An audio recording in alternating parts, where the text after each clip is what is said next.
Too much or not enough. You know, it's kind of weird being a coach. And so, for those of you out there who are coaches, you understand what I'm talking about here immediately when I even just start this off with too much or not enough. For those of you who are athletes, or those of you who are just, general population fitness people, that's totally fine too. Maybe you just want to lose 5 pounds, or, you're just trying to stay fit so you can play with your grandkids. All of those are great. But one of the things that you see is this it's almost polarization. There's almost no one in the middle. You have two categories of people. You have the people who are doing too much, and you have the people who aren't doing enough. You have the people who half-ass everything and they sandbag their workouts, and then you have the people who go balls to the wall and just absolutely bury themselves. And if I had to choose between the two, I actually would tell you that it's easier to work with the people who don't do enough, because they're probably never going to work hard enough to injure themselves. The flip side to that is the people who work really, really hard. I love them because I'm them. I'm guilty of that. That's me. You know me. You've listened to my videos. You know what I'm talking about. Running 100 to 120 miles a week. Yes, I did too much. And when you do too much, it leads to things like stress fractures. It leads to things like tendinitis. It leads to muscle strains. It leads to all these other wonderful things. You get injured all the time, and it's mostly just overuse injuries because you just don't know when to quit. So, if running 10 miles a week is good, running 15 is better, running 30 is even better, running 60 is even better, and then running 120 must be the best. And if I could get to 240 miles a week, oh, well, then I would be gold, right? And, one of the things you'll often see with athletes, this is, first I'm starting with the people that do too much. These are the people, no one admires your work ethic except for another person that has work ethic. That's the truth. Like, no one is ever going to even recognize or respect your work ethic unless they themselves have work ethic. A person who has no work ethic is not going to recognize or respect your work ethic. That being said, the problem with work ethic is that you believe in hard work, as you should. But the thing is that when you're not getting results, your solution to things is to work even harder. So if I'm doing 10 sets of squats, then I need to do 12. And if I'm not making progress on 12, then I need to do 15. And if I'm not making progress on 15, I got to push up to 20. So next thing you know, you went from being plateaued and stale, you're stuck, your squat isn't going up, but you're doing 10 sets per week, and now you're doing 20 sets per week, and it still isn't moving. So then you go to 25. But what you didn't realize is that what you really needed was to go from 10 to 5. The reason why you plateaued is because you were doing more than you could recover from. And so instead of backing off and doing 5 sets of squats, you took it to 12, and then 15, and then 20, and then 25, and you're burying yourself under even more fatigue, and then you wonder why your lifts are going backwards. We've all done that. I've done it. I had my snatch go backwards for weeks, and you know what my solution was? More snatches, and heavier. And then finally I realized what I was doing to myself, and I was like, I'm just gonna start over with 10 singles. Like, instead of doing all these triples and doubles and all this volume, and I'm just gonna go back and start at the beginning and say 10 singles, and suddenly my lifts went right back up again. Oh shit, I just was burying myself in volume, and so I was fatigued. That's why my lifts were going down. My lifts weren't going down because I wasn't doing enough. My lifts were going down because I was doing so much that I was fatigued. So, if this is you, I love you. I wish I could reach through and give you a hug. I wish I could sit down with you and say, hey man, I'm just like you. I do the same thing. The problem with hard work is that it works. And it works in most things. You want to know how I did really well on the SAT? I studied for it like a madman. I obsessed over it. You want to know how I did really well in school? Same thing. I worked really, really hard. I probably worked more than anyone else. You could see the difference. My mom would be like, why does it take you so long to get your homework done? Your brother's done with his homework in like 20 minutes. She's like, he puts in this much effort and it's done. And it's like, yeah, 4 hours later, I'm still reading my vocab list over and over and over again. Why? Because I just kept studying it over and over and over again until I couldn't possibly get it wrong. My brother would read the vocab list 3 or 4 times and he was done. He knew all the definitions, he knew, what he needed to know. I probably knew it after 3 or 4 times, but I felt the need to read it 500 times. Because why? Because if 3 times is good, then doing it over and over and over again must be even better. And so it pays off. It's the same way that I did well on my MCAT. I don't know anyone who was as obsessive as I was. I used to bring my study guide and my books and stuff like that with me to work, and I would sit there trying to read and study while I was working. I'm sure my employer, Blade Runners Ice Complex, that's how old this shirt is. I'm sure they really appreciated that. Not that they really fucking cared. I was working in the pro shop, so most of the time you're just sitting there waiting for a customer to come in. You gotta man the desk. And I would study, and then after work I would go and study even more. My girlfriend would sit down with me to watch a movie, and while she's watching the movie, I'm sitting there with a book in my lap reading. And I'm like trying to follow the movie, but not really, because I'm really focused on what I'm reading. And it was obsessive. And it paid off. All that hard work paid off. The problem with this, it's not an analogy, but it's like trying to compare 2 things. This works just fine if you're reading a book. Okay, if you want to read a book and you want to read it 10 times, you're probably going to do even better memorizing it each time you read it. The problem with comparing that to squats is that at some point your legs get tired. When you start your workout, you're at your strongest. By the end of your workout, you're at your weakest. You actually get weaker during your workout. So like by the end of my workout, I'm tired. I can't squat my max at the end of my workout because I'm tired. You don't recover as fast as you can from reading. You read a book and you're like, yep, I'm done. Maybe you get a night of sleep and you come back and read the same book the same day, in less than 24 hours, you're reading that book again. If you squat to failure, you are not going to come into the gym 24 hours later and hit the exact same number. Your legs are still sore from the day before. So that's where this breaks down. You can't, it's like a refractory period. You don't have the ability to recover as fast and do it again. So you learned through hard work that hard work pays off. However, the catch is in this game, you have to put in the hard work, but then you have to recover from it. And recovery is very different. It's like playing guitar. Man, you can practice guitar for hours and hours and hours and hours and, get up the next day and do it again. You can't run sprints maximally and then do it again, 2 hours later. You're going to be slower. You can practice your guitar for an hour, put it down for half an hour, pick it back up and practice all over again. You'll get better. So there's a lot of things in life where the more you do it, the better you get at it. Strength and conditioning is not one of those things because your body has to recover and you can't cheat that. You have to recover.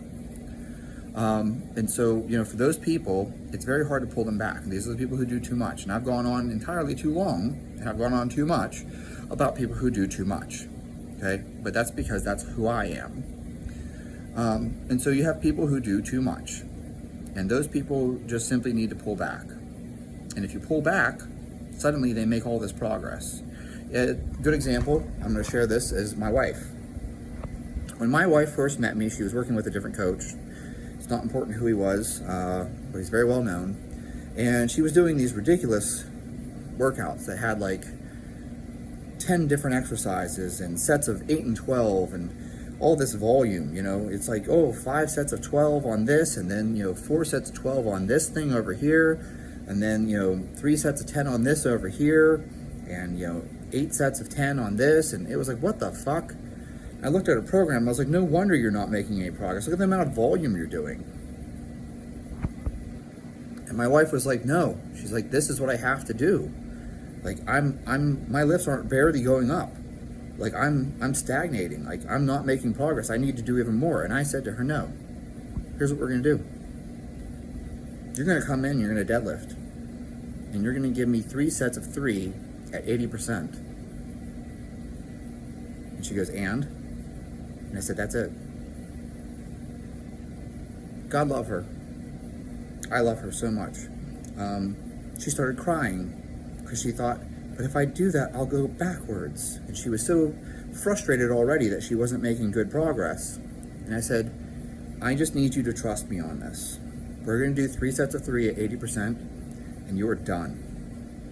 And then, when we go onto your press, it's gonna be like 4 sets of 2 at 80%, okay?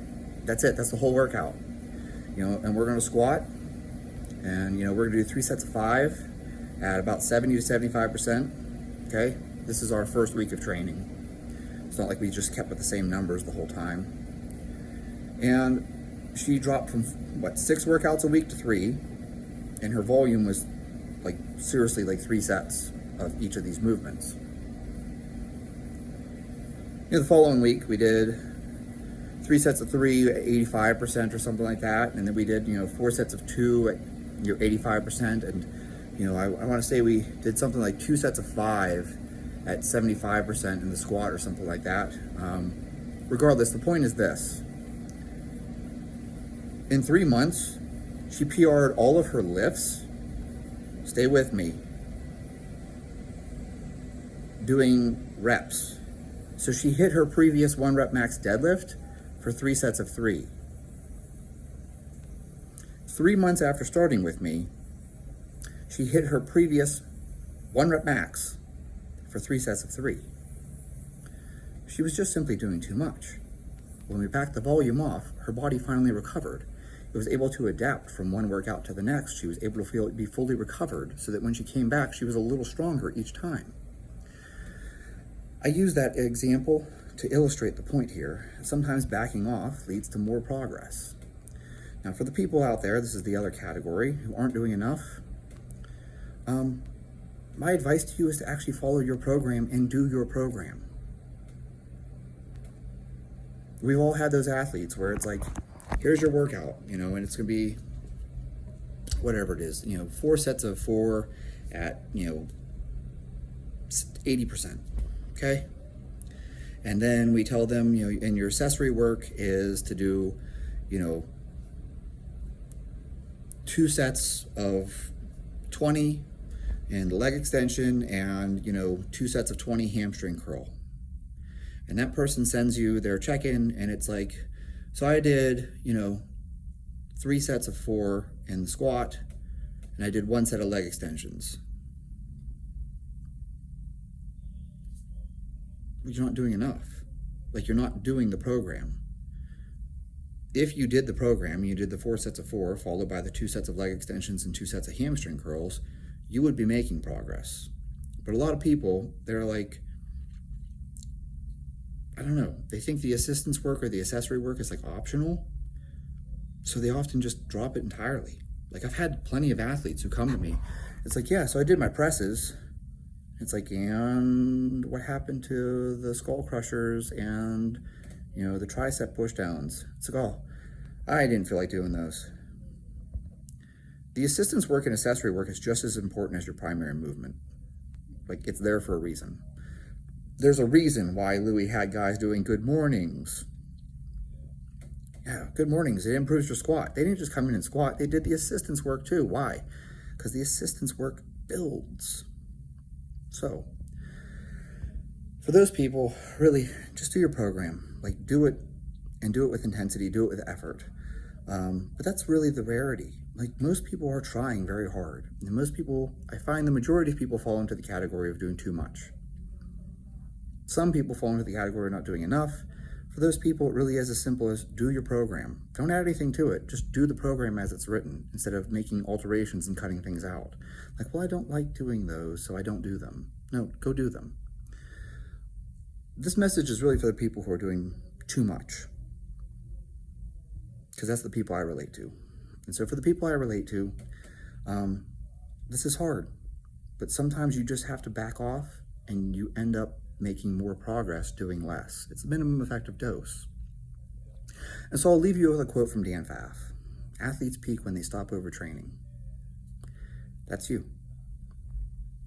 You're doing too much. If you back off, you would actually recover. That's the whole point. The whole point of us lifting weights and working out is to break things down, and then our body super compensates and recovers.